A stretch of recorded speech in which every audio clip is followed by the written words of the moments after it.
All right, it's 2 p.m. Central African time. Good afternoon, and what a fine one it is. Thank you so much for joining us here on Market View. Wherever it is that you are joining us from, thank you so much for making us a part of your day. Coming up on the show today, Eswatini's energy future hangs in the balance. With 80% of our electricity still imported, the need for sustainable homegrown solutions is no longer optional, but it is urgent. We take you inside the recent Standard Bank Energy Indaba, where key voices gathered not to admire the problem, but to commit to real outcomes. What decisions were made there? What timelines were set? And could this mark the beginning of Eswatini's energy independence? Barry Shuttler, head of corporate and investment banking at Standard Bank Eswatini, is going to join us to walk through the resolutions and what they could mean for the country's energy security and economic potential. That is coming up during our Enterprise Watch segment. But for now, let us start the show by looking at the business news that define the day.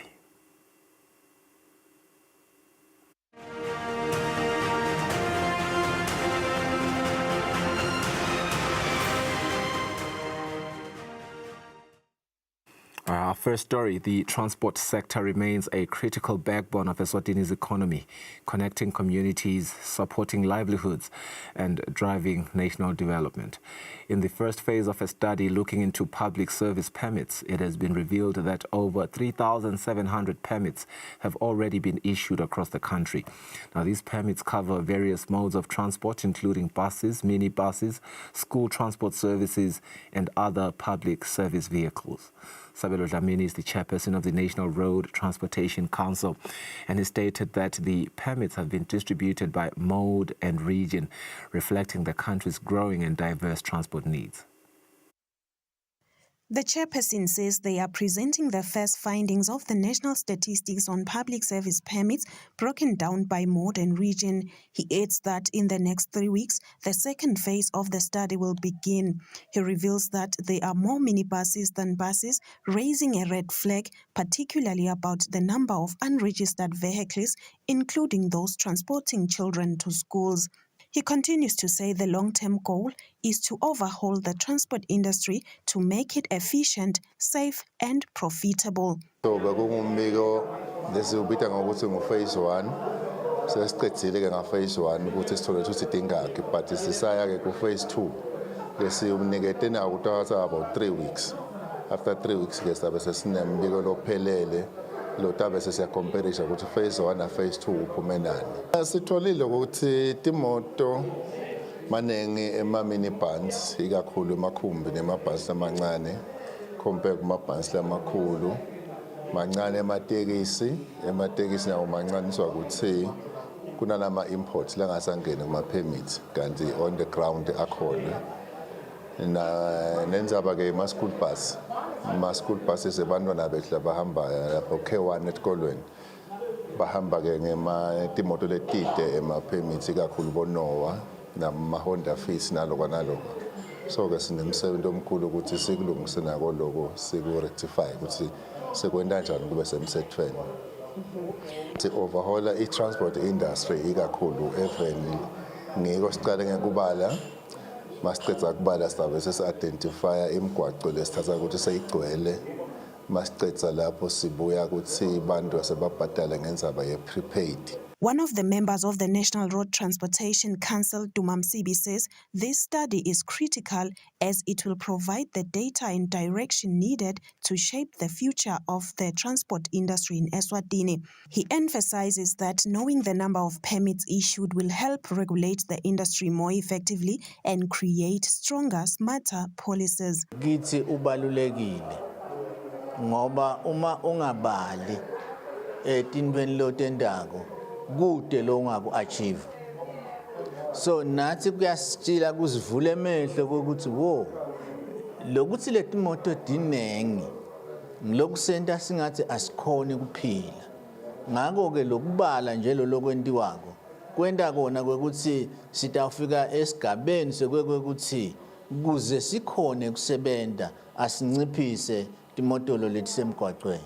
The exact number of permits identified in the first phase of the study is 3,768.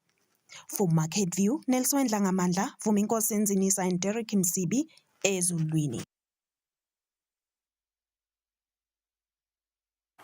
If you are a business with a turnover of 2 million emalangeni or less, listen up. The Ombudsman Office at the Central Bank of Eswatini is your go-to for banking disputes gone wrong. And if your bank's giving you the runaround, the Ombudsman can step in, but only if you meet the criteria. Now, the Central Bank of Eswatini has stated that an MSME owner must lodge their complaint directly with the central bank, with the concerned bank, I beg your pardon. If you're not satisfied, then you can send a written complaint to the Ombudsman at Central Bank of Eswatini. After receiving your complaint, the Ombudsman contacts your bank and gives them 7 days to respond. Now, both sides present their case, then the Ombudsman makes a final ruling.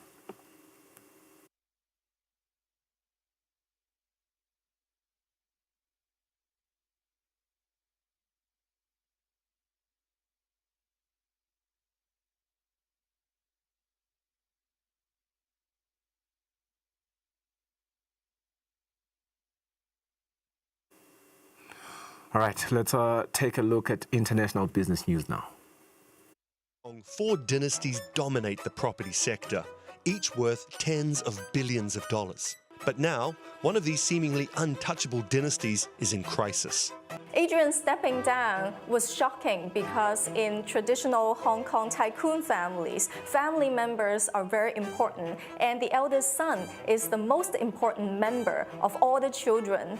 Over the last decade, heir apparent Adrian Cheng played a pivotal role in rapidly expanding New World's properties, and in the process, racked up billions of dollars of debt.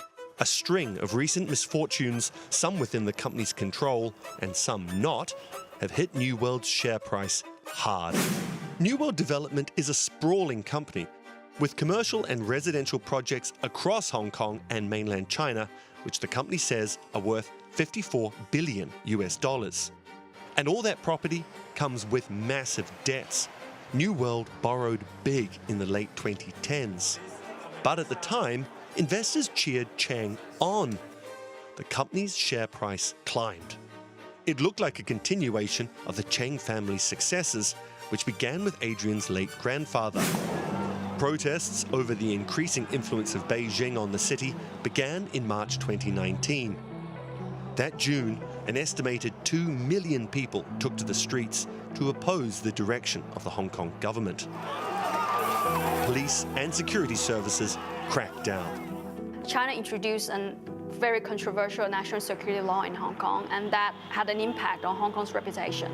Then, in a double punch to confidence, COVID struck. Hong Kong locked down, global business slowed. Hong Kong's economy was battered, and even after COVID, Hong Kong's economy was finding it hard to recover. Tourists are not coming back as much as before. Cheng's luxury vision was facing the harsh reality of a changed and diminished Hong Kong. And all that debt, well, it started to become a problem. Look at this red line. New World's debt reached 95% of its equity at the end of 2024, well ahead of its competitors. The market woke up to just how bad the situation was looking at New World. The company's bonds, debt which they sell to the market, plummeted in price. Investors figured they were unlikely to get all their money back. Cheng's father, who was New World's chairman, stepped back into the spotlight. In a rare interview on local Hong Kong TV, he suggested the previously unthinkable. Adrian might not be the one to take over the family business. Adrian Cheng's investments, at first seen by analysts and investors as innovative, were now being judged as overextending New World. At the time, everyone was praising Adrian. And then now, in hindsight, everyone is saying, oh, of course, he shouldn't have. Adrian's position as heir apparent is now in question. His 3 other siblings have taken up key roles across the family business, none more prominent than his younger sister, Sonia Cheng. She runs the family's original jewelry empire and the hospitality side of the company, including the Carlyle in New York and the Hotel de Crillon in Paris. With Henry back at the helm, he and the new CEO will need to nurse the company back to financial health. as China's property crisis drags on. China right now is experiencing an economic slowdown because of all the trade tensions and its own economic issue, including a real estate slump and very high youth unemployment rate. New World's debt-fueled expansion is now a warning to Hong Kong's other property tycoons, and a reminder that keeping business in the family has its challenges. According to a 2024 UBS study, about half of family businesses in Asia will change hands over the next 5 years. That's over $1 trillion in company value moving generations.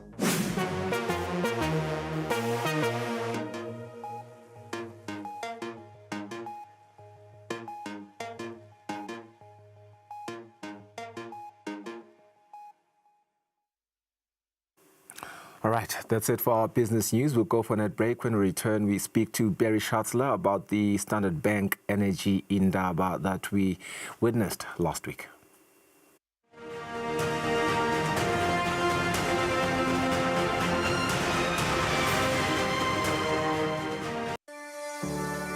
Eswatini TV has signed a code of conduct that is enforced by the Eswatini Communications Commission. We are committed to reporting news that is accurate, comment that is fair, and programming that does not amount to hate speech or the description of gratuitous violence or explicit sex. For any complaints of our programming, please contact us on 2411-9600 or email info@eswatinitv.co.za. You can also contact the Eswatini Communications Commission on 2406-7000 or write a letter to ECCOM on PO Box 7811 Mbabane. Email address is info@ecom.org.sz.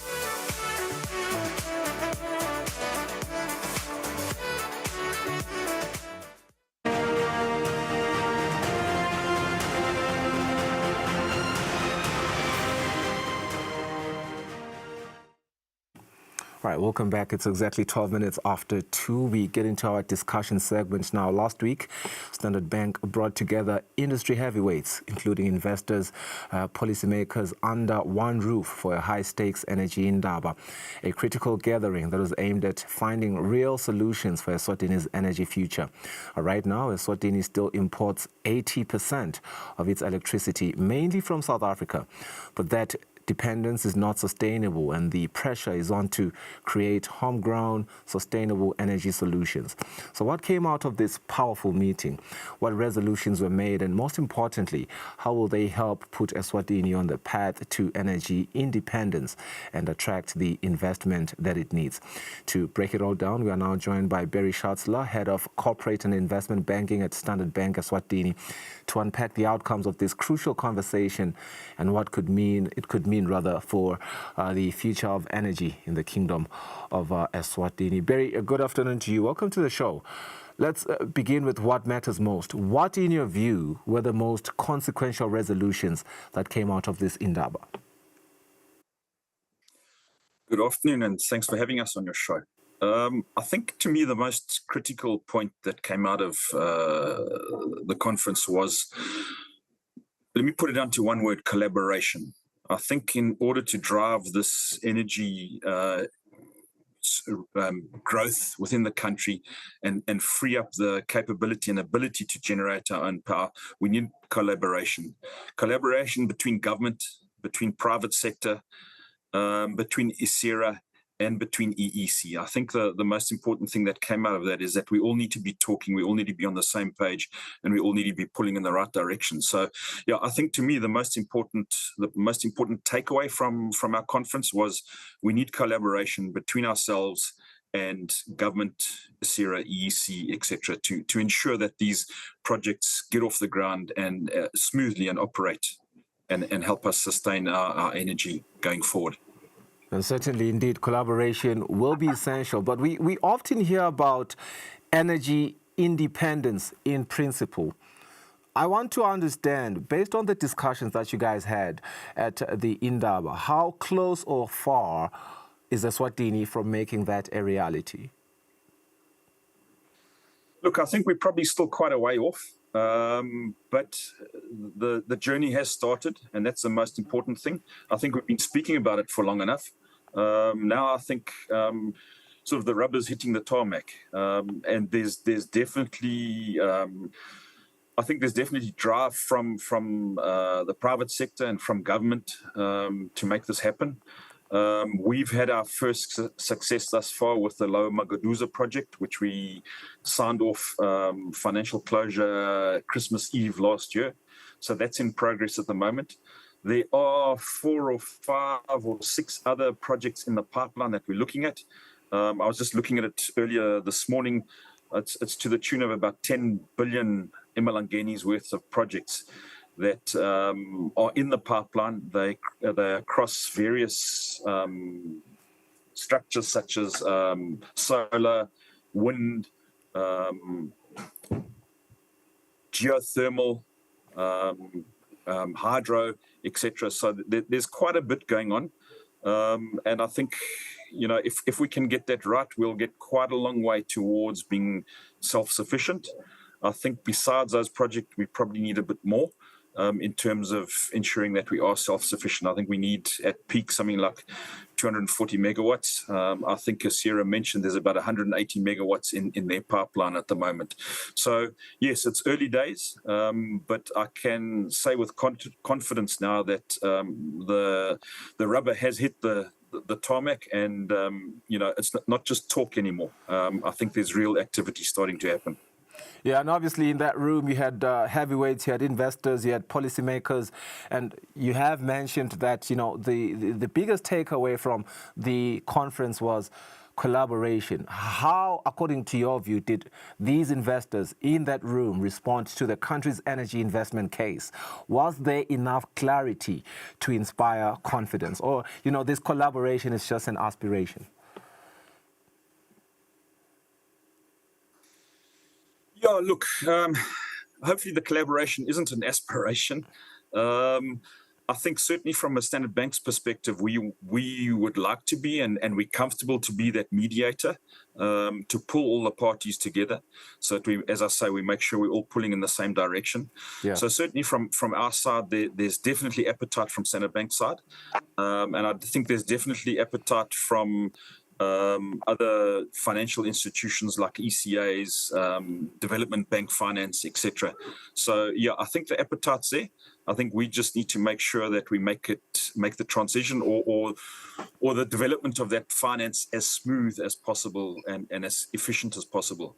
Yeah, and of course that comes through the collaboration. As I say, from a Standard Bank perspective, I think we. Yeah, I would be remiss, Barry. Sorry, you can go ahead. Yeah, I'll be remiss if I don't ask this important question. One of, obviously, the biggest critics around the implementation of, this big aspiration that we all have has been the slow pace of implementation. Did the Indaba address what's been holding us back? And more importantly, how we overcome that inertia? Yeah, as I say, I think... And I seem to be harping on this. I think the collaboration is the issue. So I think we've also been the process has taken some time to get to where it is. Isira has now signed off on contracts, so we have that in the bag. I think it's now from the financial perspective for the financiers to ensure that. It goes that the process is as smooth as possible. I'll give you, and I think the willingness is there. I'll give you an example of the Lower Magaduza. There was an issue around the tariff when they worked out. There were issues around their VAT with Ministry of Finance. Which once all parties sort of got around the table and discussed it, that was ironed out, and the project was allowed to then move forward, and it remained viable. So I think that willingness is there, and I think from all parties, I think the commitment is there. So yes, time will tell if that commitment really is there. But I would like to believe, from my understanding, it is there, and we certainly, from our perspective, drive it as hard as possible. Yeah, and I think, what the country can appreciate is your reiteration of Standard Bank's commitment in leading the charge in terms of, the role that Standard Bank envisions, at least for itself, not just as a financier, but as a development partner in this transition. I want to understand, finally, as we close, if we are sitting here 5 years from now, just me and you, Barry, what visible shifts would you hope to see that signal that indeed the Indaba wasn't just another meeting, but a real turning point? Yeah, well, I would like to believe that, we've had these Indabas now for the past 3 years on an annual basis.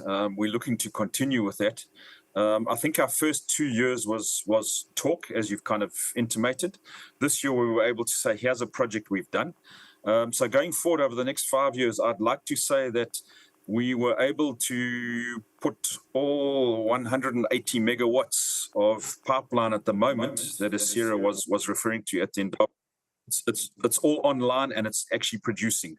I think it's very important for us to become self-sufficient, or as self-sufficient as possible, as quickly as possible, in order to encourage foreign direct investment into the country, to grow the economy, to develop jobs, and achieve the GDP that government is looking at, where I think at the moment they're talking about sort of 8% for this year. So I think it's critically important that on the energy side, we become self-sufficient and are no longer reliant on Eskom and their high prices, etc. So yeah, in 5 years' time, if we sat down together, I'd like to say that we've booked all 185 megawatts and they are up and running. And we are producing at least, what does that take us to? It's probably about 60-70% of our requirements.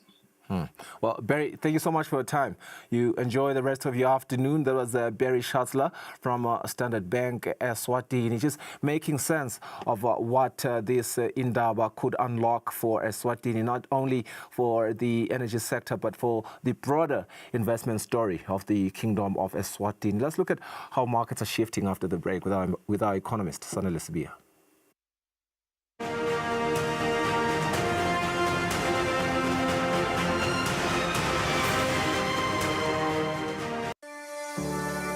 Eswatini TV has signed a code of conduct that is enforced by the Eswatini Communications Commission.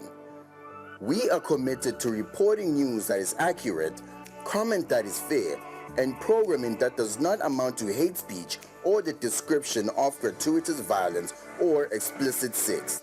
For any complaints of our programming, please contact us on 2411-9600 or email info@eswatinitv.co.za. You can also contact the Eswatini Communications Commission on 2406-7000 or write a letter to ECCOM on PO Box 7811 Mbabane.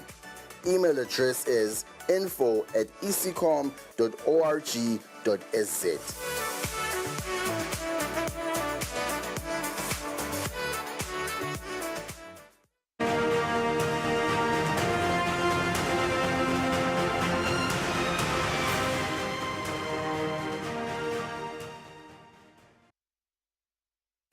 Welcome back. This is our market analysis now with Sanele Sibia, our economist, in-house economist. He's going to help us make sense of these markets here. He joins us virtually via our Zoom video link. Sanele, a very good afternoon to you and welcome to the program. Let's make sense of these numbers here. We'll start by looking at the U.S. markets. Everything's looking lovely there. Well, perhaps let me retract that. These are really marginal increases. What is happening there?